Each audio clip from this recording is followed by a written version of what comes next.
Queridos irmãos, que a paz de Jesus e a ternura de Maria estejam convosco. Hoje meditamos a solenidade da Ascensão do Senhor, o Senhor que ascende, sobe ao céu. Hoje celebramos não a festa da partida de Jesus somente, mas sobretudo o mundo novo que o Senhor nos deixou como missão. Jesus que deixa este mundo e entra na glória do Pai, mas nos deixa também uma missão de ir por todo o mundo e anunciar a boa nova, anunciar o Evangelho. Nós podemos brincar dizendo, mas seria melhor que o Senhor permanecesse conosco em vez de partir. Nós poderíamos, Jesus estando conosco, colocar Jesus na internet, em todos os meios de comunicação, dando uma conferência mundial, mas Jesus ele quis partir. E ele quis também deixar a sua obra como missão para cada um de nós, para que nós possamos dar continuidade à sua obra de salvação. Nós, como igreja, nascemos para isso. Nós, como igreja, nos inserimos neste contexto que se dá da ascensão, Jesus que ascende ao céu, e Jesus que voltará no último dia para remir todas as coisas. E nesse meio tempo, entre a ascensão de Jesus e o seu retorno, estamos nós, a Igreja do Senhor. Agora inicia então o tempo do testemunho da Igreja. Jesus que subiu e nos deixou com missão de sermos as suas mãos, os seus braços estendidos, que cura, que liberta, que anuncia, que faz as coisas no seu nome. E é interessante que no Evangelho, como nós veremos, Jesus ele diz: ide por todo mundo, pregai o Evangelho a toda criatura. Não disse a todo homem, a toda criatura. Porque o mundo, como diz São Paulo, ele está em dores de parto a causa do pecado, esperando a sua redenção. E esta redenção, ela acontecerá somente quando seremos uma coisa só no Senhor,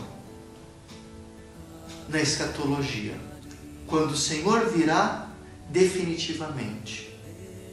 Mas o Senhor ele quer estar no nosso meio, ele quer estar em nós e fazer por meio de nós, para que nós, anunciando a boa nova, possamos colocar em harmonia todo o criado com o seu Deus.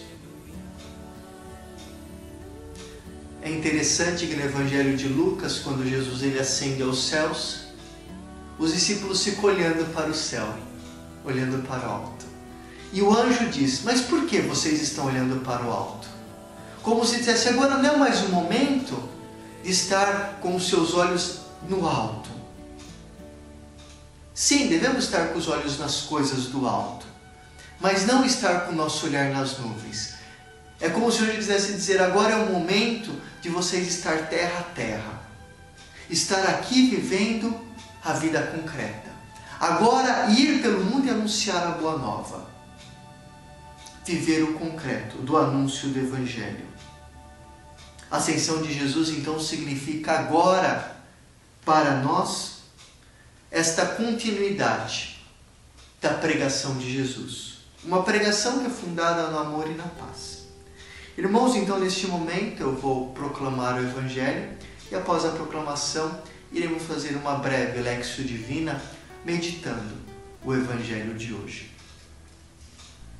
Proclamação do Evangelho de Jesus Cristo segundo Marcos. Naquele tempo Jesus se manifestou aos 11 discípulos e disse-lhes: Ide pelo mundo inteiro, anunciai o Evangelho a toda a criatura. Quem crer e for batizado será salvo, quem não crer será condenado. Os sinais que acompanharão aqueles que crerem serão estes: expulsarão demônios em meu nome, falarão novas línguas, se pegarem em serpentes ou beberem algum veneno mortal, não lhes fará mal algum. Quando impuserem as mãos sobre os doentes, estes ficarão curados. Depois de falar com os discípulos, o Senhor Jesus foi elevado ao céu e sentou-se à direita de Deus. Os discípulos então saíram e pregaram por toda parte. O Senhor os ajudava e confirmava a sua palavra por meio dos sinais que o acompanhavam. Irmãos e irmãs, essas são palavras de vida e da nossa salvação. Jesus então ele se manifesta aos 11 discípulos, como diz o Evangelho, e ele disse: Ide pelo mundo inteiro, anunciai o Evangelho a toda a criatura. Aqui nós vemos a universalidade da pregação do Evangelho. Jesus que pede para anunciar o Evangelho a toda a criatura, em todo o mundo. Uma pregação universal. Uma pregação baseada no amor e na paz. Por várias vezes os discípulos, nos relata a Sagrada Escritura, eles entravam nas casas e diziam: paz esteja convosco. A paz que é o sinal da ligação do homem com Deus. A paz que em hebraico vem do verbo shalom, que significa unir aquilo que está dividido. Os discípulos eles vêm com a palavra para unir novamente o homem separado pelo seu pecado de Deus, unir o homem a Deus, com a reconciliação e com o perdão, por meio da sua palavra. A paz esteja convosco.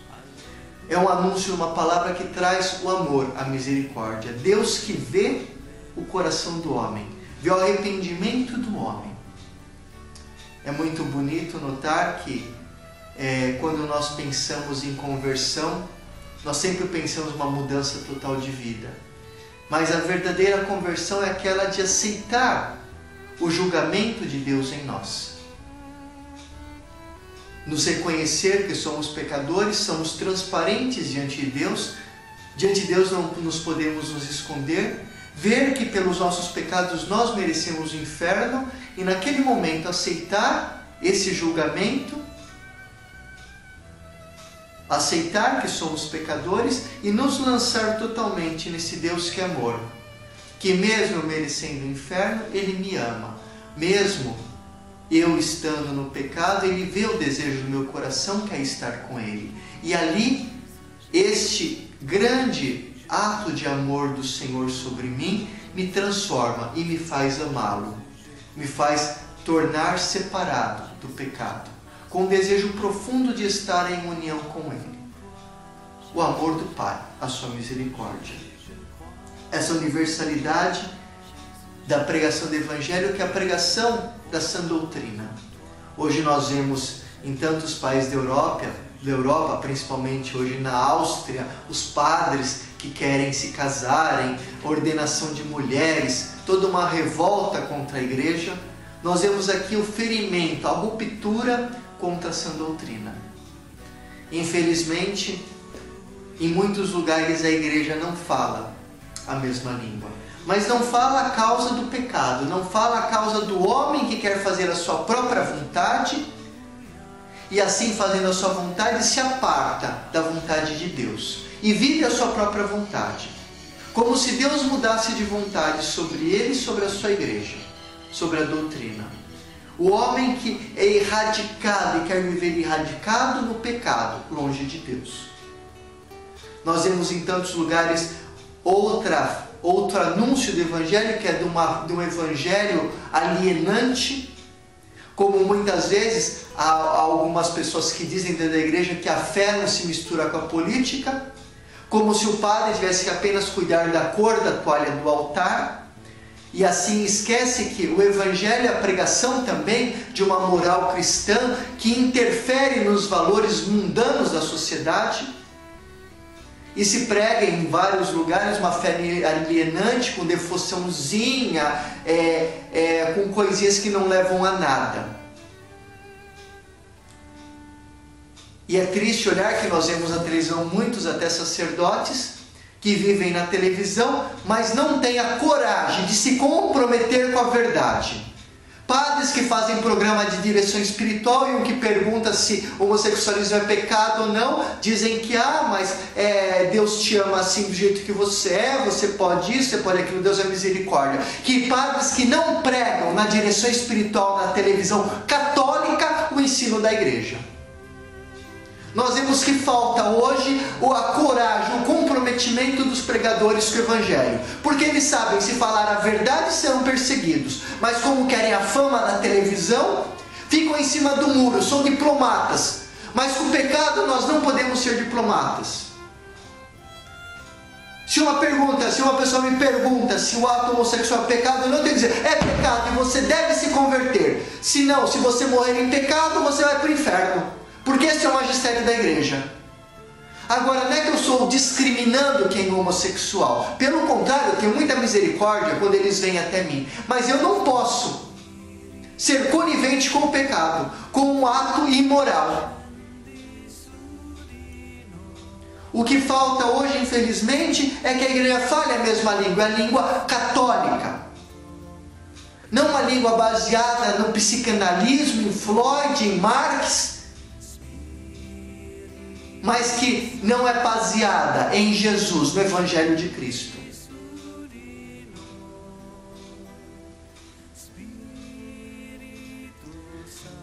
E Jesus diz, ide por todo o mundo inteiro e anunciai o Evangelho a toda criatura. Quem crer e for batizado será salvo.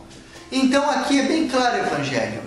Para ser salvo é necessário crer, e o crer aqui é um ato humano do homem, onde o homem escolhe de crer na verdade a ele revelada, e o batismo. O batismo que vem da palavra grega, batizem, que significa uma imersão total. É como você pegar um objeto, em grego essa palavra significa você pegar um objeto e imergir esse objeto num líquido. E esse objeto permanece ali imergido no líquido. Ser batizado é estar imerso no Cristo e permanecer com Ele. Como o ramo está ligado à videira, ser uma coisa só. Estar ali imerso, totalmente ligado, de modo que eu permaneça no Senhor. E quando somos ligados nele, nós permanecemos nele. Então, para ser salvo é necessário crer com a razão, a verdade de fé revelada e permanecer nela. E não se destacar mais. E o mundo hoje nos tenta não permanecer em Deus, não permanecer nas verdades reveladas. Pelo contrário, a permanecer nas verdades que o mundo nos revela. Verdades essas do hedonismo, do egoísmo, verdades essas que tudo se resolve, como uma vez veio um jovem para mim dizendo que ele não sabia se ele era, que ele tinha tendência homossexual, mas ele não sabia se ele era um homossexual, e ele foi falar com a psicóloga disse, não, para você saber se você é ou não homossexual, você deve experimentar. Como se fosse experimentar o pecado, aquilo que me revelasse quem eu sou. Como se fosse essa teoria freudiana, aquela que resolve todos os problemas do mundo. O sexo resolve todos os problemas do mundo. O sexo é a máquina do mundo. Verdades essas são verdades de Satanás, mas não são verdades de Deus. E o psicólogo que fala isso, ele não é um cristão, ele é um ateu. Porque ele não crê em Cristo e ele não segue o Evangelho de Cristo. E se fala que segue é um mentiroso, como diz a primeira carta de João.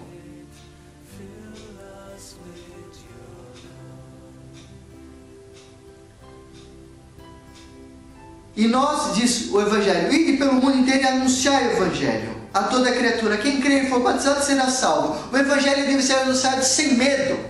E na verdade, e os sinais de Jesus que acompanharão aqueles que crerão serão estes: expulsarão os demônios, falarão em novas línguas, se pegarem serpentes ou beberem veneno mortal, não fará mal algum. E se impuserem as mãos sobre os doentes, eles ficarão curados. Serão 5 os sinais. O primeiro, expulsarão os demônios.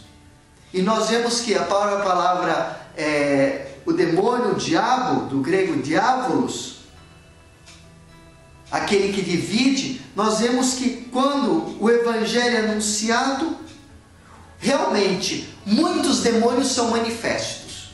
Porque o evangelho ele manifesta as intenções do coração do homem. E aquele que divide, quando o evangelho é anunciado, ele leva a unidade com Deus e sobretudo a unidade das pessoas. Quantas pessoas que estão em guerra entre elas mesmas? Com aqueles que vivem com elas. E quando o evangelho chama, é anunciado o evangelho, arranca esse demônio da divisão e leva a unidade. Mas também esse demônio aqui é entendido também como um ser, o ente vivente, por espírito, que entra, que oprime, que obceca, que influencia e que entra também no corpo de tantas pessoas. Porque o demônio existe. E a teologia católica é essa. E quem nega isso é um herege. É excomungado ipso facto pela igreja. Como é o caso do padre Quevedo. Não é um padre, é um excomungado. Ele está fora da comunhão da igreja. E se ele anuncia isso, como ele anuncia publicamente, e seus superiores não fazem nada, é porque também eles são culpados. E eles também estão excomungados ipso facto. Mas hoje, como o Deus de muitos hoje é o dinheiro, porque se ganha, então não se toma providência, não se faz nada. Mas nós não podemos seguir esses falsos profetas, esses apóstatas da verdade. E é triste porque eram os jesuítas que eram para ser os soldados do Papa, aqueles em total obediência ao Papa. Muitos deles estão em total desobediência ao magistério da igreja, ao Santo Padre. Sabe por quê? Porque estudam demais e perdem a fé. É muito melhor ter padres que tenham devoção do que padres muito estudiosos que depois perdem a fé. Como dizia um santo, é melhor haver padres santos do que padres intelectuais. Falarão em novas línguas, outro sinal. E nós vemos como a igreja hoje fala em tantas línguas no mundo inteiro. Embora, como disse, infelizmente, a causa da desobediência, a causa de parte do clero se achar muito mais inteligente que o magistério da igreja, muito mais inteligente do que o Papa, como é o caso do Leonardo Boff, que por orgulho satânico se achava mais inteligente que o Papa, sendo que a vida inteira comeu às custas do Papa Bento, porque quando ele era seminarista, era o Papa Bento, o cardeal Ratzinger, que financiava ele para ele fazer os estudos. Mas depois que se tornou doutor, se achou mais inteligente, se achou melhor e cuspiu no prato em que comeu. E não fala a mesma língua da igreja. É um herege, é um excomungado. Mas é interessante que aqui no Brasil, quem dá ibope são só essas pessoas que não prestam.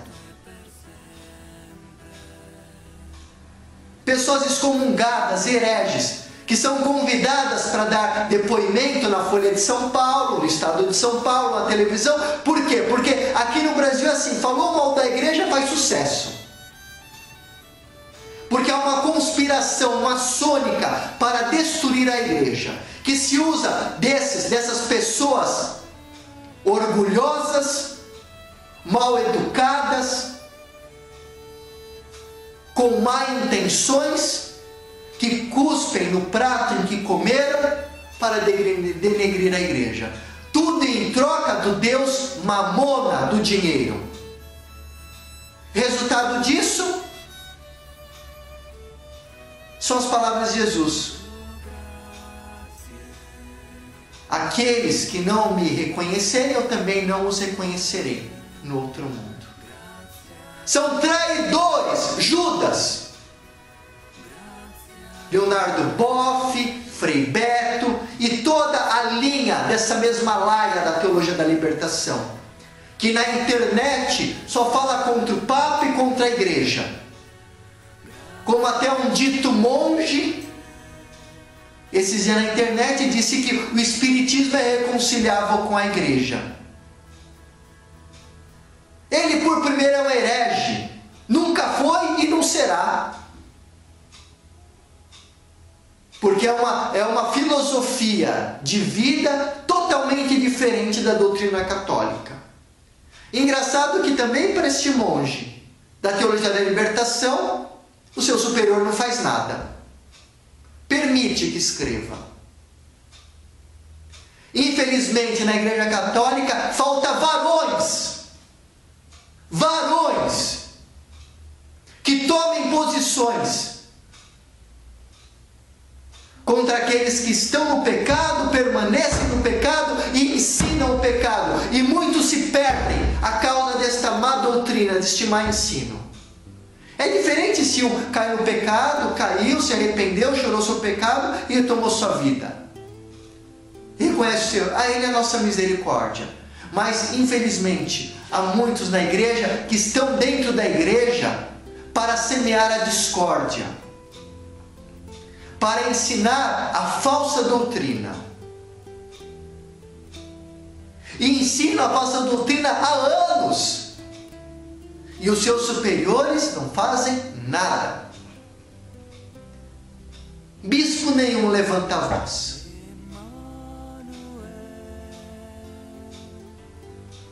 É triste.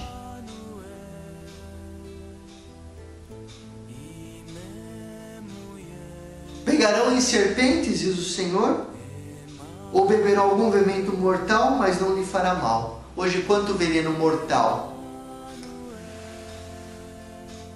nós, discípulos de Jesus, muitas vezes bebemos. Pela televisão, que ensina só promiscuidade, homossexualismo, adultério, lesbianismo, droga e tantas outras coisas. Músicas mundanas que giram em torno da pornografia, do sexo frágil, da banalização do amor. Venenos que nós que estamos inserindo nesse muitas vezes bebemos, mesmo sem querer. Mas diz a palavra que não nos fará mal algum, se nós estamos realmente ligados ao Senhor. E aqueles que impuserem as mãos sobre os doentes, eles ficarão curados. Nós vemos ainda hoje. Nosso Padre, quantas vezes que nós impomos as mãos sobre os doentes, rezamos, eles são curados de doenças, tumores, cânceres, síndrome do pânico, depressão e tantas outras coisas. A palavra de Deus continua viva e eficaz.